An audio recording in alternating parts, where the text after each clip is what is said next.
18 Mac 2020 merupakan tarikh di mana Malaysia menjalankan Perintah Kawalan Pergerakan yang berpunca daripada penyebaran coronavirus.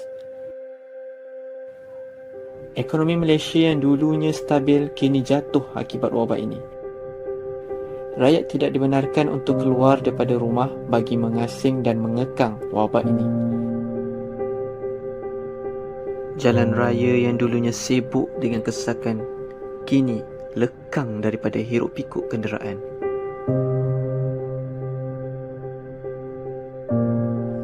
Para frontliner berusaha menjaga rakyat mereka bagi memastikan semuanya dalam keadaan baik walaupun terpaksa mengorbankan masa mereka.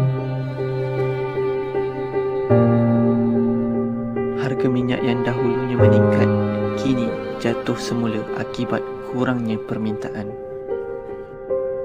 Assalamualaikum dan selamat sejahtera kepada semua. Bersama saya Ahmad Afif bin Zulkifli dalam rancangan dokumentari khas ancaman COVID-19 kepada ekonomi Malaysia. Seperti yang kita sedia maklum, dunia telah dilanda oleh wabak COVID-19 dan World Health Organization ataupun WHO telah mengisytiharkan status COVID-19 sebagai wabak pandemik. Negara kita telah dijangkiti dengan COVID-19 pada 4 Februari 2020 apabila Kementerian Kesihatan mengenal pasti pesakit pertama.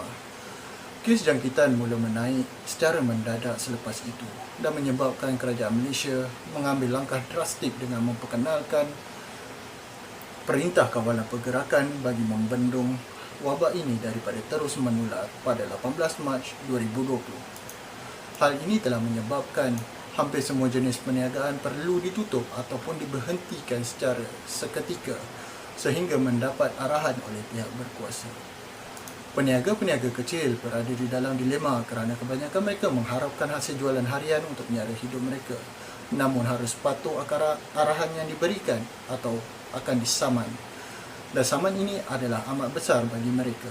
Selain itu, peniaga-peniaga yang mempunyai pekerja pula rungsing memikirkan hal berkenaan kerugian yang akan ditanggung sekiranya mereka membayar wang gaji pekerja mereka.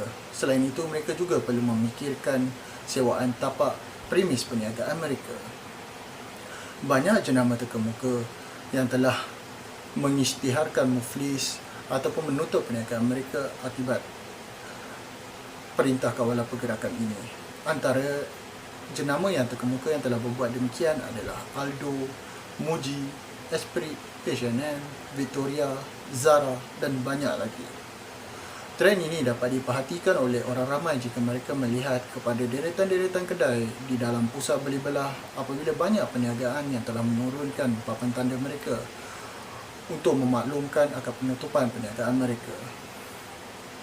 Jabatan Perangkaan Malaysia telah mengadakan survey khas kesan COVID-19 kepada syarikat firma perniagaan pada 10 Mei hingga 1 Mei 2020. Sebanyak 4,094 syarikat firma perniagaan telah menyertai survey ini.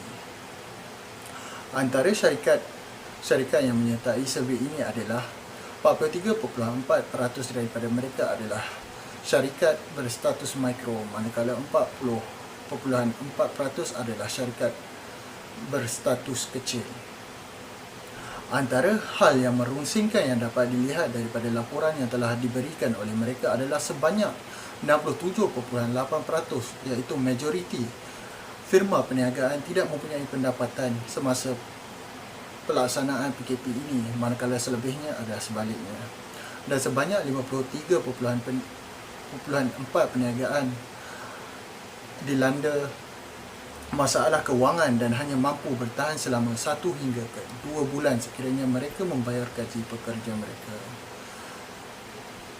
Selain itu, 35.6% syarikat atau firma perniagaan menyatakan memberi cuti gaji penuh kepada pekerja semasa tempoh perniagaan, manakala 33.5% syarikat firma perniagaan mengambil pendekatan dengan memberikan status bekerja dari rumah kepada pekerja mereka.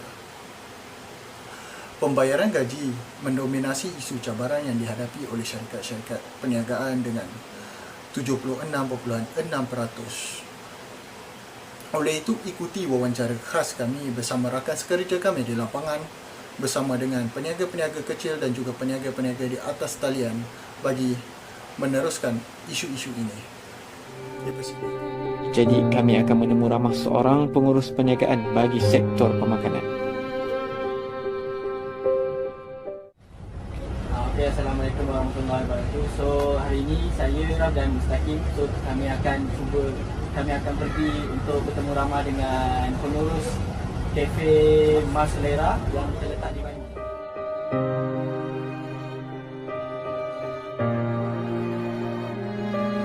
Beginilah suasana di kafe selepas dibenarkan semula untuk bekerja.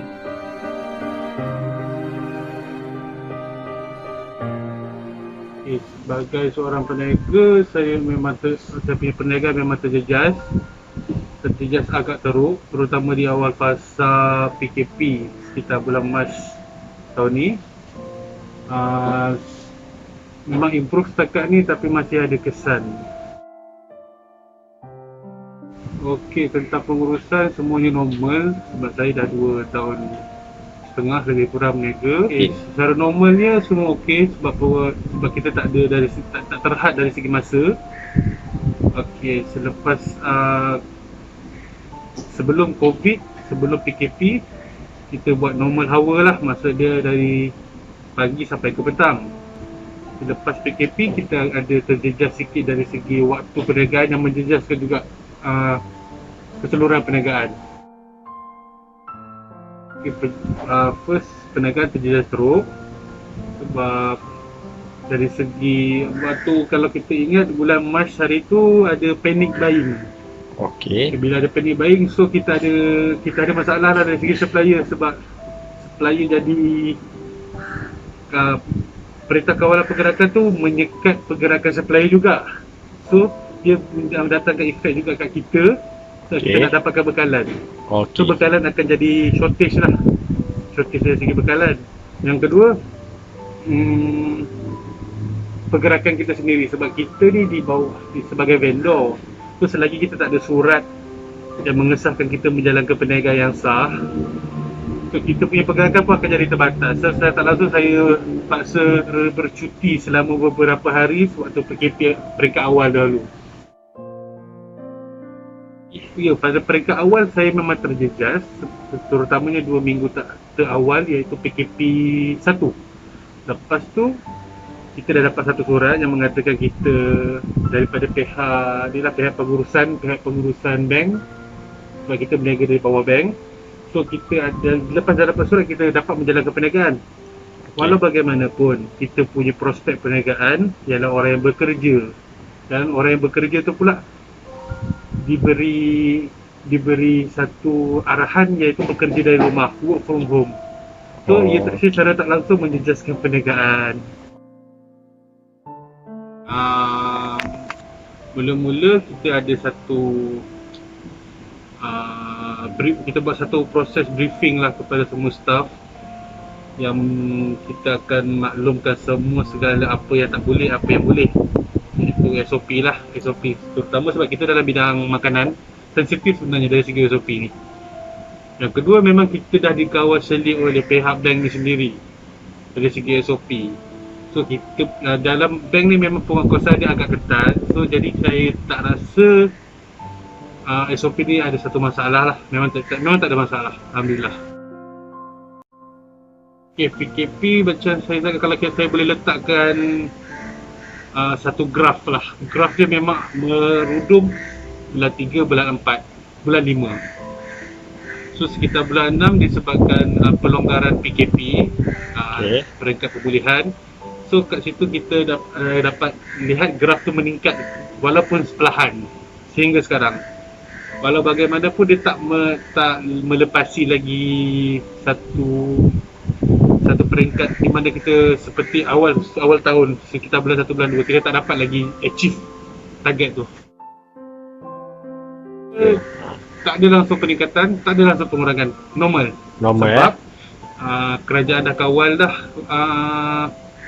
harga shilling dengan harga lantai makanan di dalam pasaran. So kita tak ada masalah lah. Walaupun kita terjejas, tapi kita sebagai pengusaha makanan, kita tahulah macam mana nak kurangkan kos. Dari segi kita beli secara pukal ke, so tak ada masalah dengan harga kita meningkat ataupun membuat penurunan, tak ada masalah. So saya rasa harga masih normal, jawapan dia ialah harga masih normal dan macam mana kita awal dulu berniaga sampai ke hari ni. Tentang sewa masih sama, masih normal. Tak ada peningkatan, tak ada penurunan, malah kita diberi satu kelonggaran lah dari segi waktu bekerja, waktu operasi. Kita diberi kelonggaran oleh pihak bank untuk menjalankan perniagaan lah. So tentang sewa tak ada perubahan juga, tapi kita diberi peluang untuk berbincang sekiranya kita mengalami masalah kewangan yang mungkin drastik. Di sini merupakan tempat perniagaan Encik Mauri. Jumlah makanan disediakan mengikut permintaan pekerja syarikat. Jelaslah bahawasanya walaupun risiko bekerja amat tinggi di musim COVID-19 ini, doa, usaha dan tawakal amatlah penting kerana tanpa usaha, rezeki tidak akan datang bergolek. Masa terus berlalu, hari terus berputar. Tanpa kita sedari, terselit pelbagai kesan positif dan negatif hasil daripada COVID-19. Jadi kami meneruskan lagi sesi terbual kami bagi perusahaan sektor persendirian. Okey, seterusnya hari ini kita akan menemu ramah seorang peniaga kecil yang menyara hidupnya dengan menjual cokoja, yang sebelum ni hanya berniaga dari rumah ke rumah, tapi sekarang berniaga secara online. Latar belakang saya Azam Syamil bin Rizam. Saya merupakan Alpha Leader Negeri Sembilan. Ini adalah produk pertama yang dikeluarkan di Cokoja. So ada dua flavor, coklat dan white chocolate. Alright. So konsep kita adalah feel the magic in every bite. Okay. So bila kita makan coklat AB Cokoja ni, beza dengan Cokoja lain adalah coklat kita cair. Alright, so kalau kita makan dan dia kekal ranggup dan coklat dia lain berlain, dah tak manis sangat, dah tak muak. Alhamdulillah, ramai sangat feedback customer yang positif, suka sangat AB Cokoja ni sebab selera dengan tekak mereka.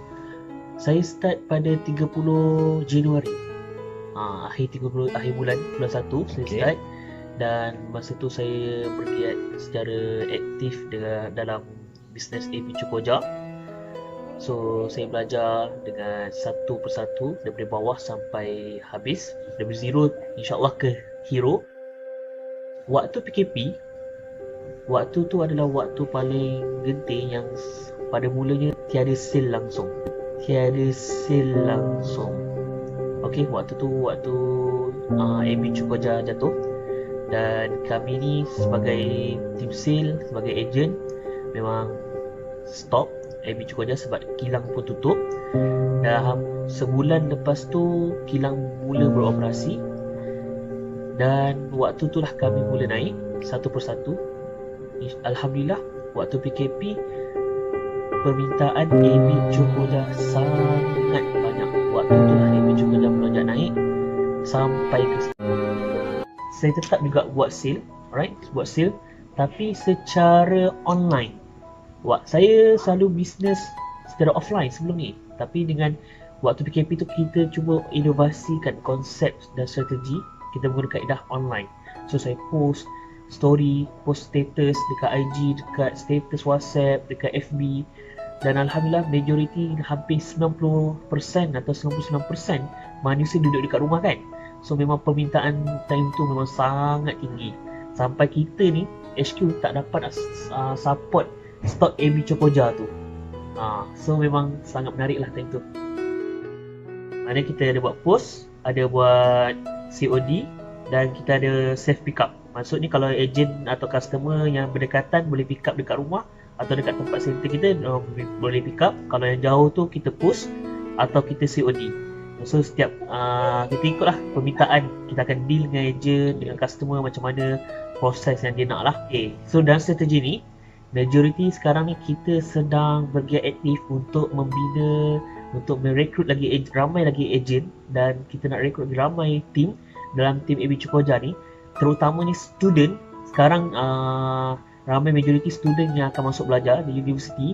So kita nak bantu ramai lagi student-student yang susah, yang mungkin nak ada duit belanja sendiri, yang tak nak guna duit mak ayah, mungkin mereka nak ada capai impian mereka sendiri, ada duit sendiri, mereka boleh capai apa yang mereka nak. Dengan AB Cukoja kita nak bantu mereka untuk buat sale, dan kita akan guide satu persatu dalam coaching tersebut untuk mereka jana income daripada RM500 hingga ke RM2,000 sebulan. Okey, alhamdulillah ramai sangat yang saya dah guide mereka dapat jana income hampir RM3,000-4,000 sebulan hanya dengan zero cost marketing sahaja. Harapan saya dalam bisnes AB Cukoja ni malah bukan sahaja untuk AB Cukoja sahaja, bisnes lain pun nasihat saya adalah sentiasa niat untuk memberi manfaat kepada ramai orang. Bisnes adalah kita membantu orang lain, berkongsi rezeki dengan orang lain untuk ubah hidup mereka. Dengan adanya konsep begitu, kita dapat meningkat lagi sale kita, dapat meningkatkan lagi perniagaan kita daripada hari ke hari. Setelah selesai sesi temu bual bersama Azam, kami membantunya bagi mempersiapkan barangan bagi sesi penghantaran cash on delivery. Kru kami iaitu saudara Mustaqim membantu bagi menyusun kotak-kotak yang berisi cukojar di dalam kereta. Jadi jelaslah bahawasanya jika kita hendak berjaya, maka kita hendaklah berusaha melangkah ke arah suatu yang baharu sesuai mengikut peredaran zaman. Assalamualaikum warahmatullahi wabarakatuh. Saya Fatih. Saya akan memberikan beberapa kesimpulan yang dapat dilihat serta didengari dalam konten sebentar tadi. Kesan pandemik COVID-19 terhadap ekonomi negara ini terdiri daripada dua kesan, iaitu kesan positif dan juga kesan negatif. Fasa pertama PKP akibat kesan pandemik terjadi pada bulan Mac yang lepas telah memberi berbagai kesan negatif kepada peniaga-peniaga tanpa mengambil kira mana-mana sektor yang beroperasi. Kesan negatif yang pertama adalah penutupan premis-premis peniaga kecil. Penutupan premis peniaga kecil yang boleh dianggap sebagai cuti paksa telah menyebabkan jumlah kerugian yang amat besar mengambil kira daripada pelbagai faktor yang wujud. Tambahan lagi, premis peniaga tidak dapat meneruskan perniagaan kerana kekurangan sumber barang basah dan juga barang kering. Ini kerana pihak pembekal juga perlu mematuhi pelbagai peraturan sepanjang tempoh PKP tersebut. Selain itu, faktor kekurangan sumber barang makanan terjadi kerana panik buying, iaitu tindakan pembeli yang memborong barangan makanan dalam keadaan yang panik. Manakala, kesan positif yang dapat dilihat dari kerjaan peniaga-peniaga ini kerana mereka mengambil inisiatif untuk meluaskan dan meningkatkan cara perniagaan yang mana dahulu mereka hanya berniaga secara di luar talian, iaitu perniagaan dari rumah ke rumah. Tetapi dengan pandemik COVID-19 ini, mereka sanggup mengambil risiko untuk keluar dari zon selesa iaitu mula bergiat secara aktif mempromosikan barang jualan mereka melalui media sosial dan secara atas talian. Dengan perubahan yang diambil oleh peniaga ini, mereka dapat meningkatkan lagi jumlah jualan barangan yang mana telah membuahkan hasil sampai satu tahap mereka tidak menang tangan akan dengan permintaan pembeli.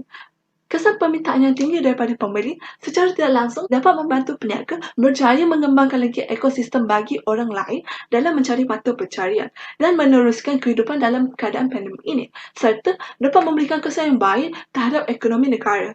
Kesimpulannya ialah kesan pandemik COVID-19 ini terhadap ekonomi negara mempunyai kesan yang positif dan juga mempunyai kesan negatif.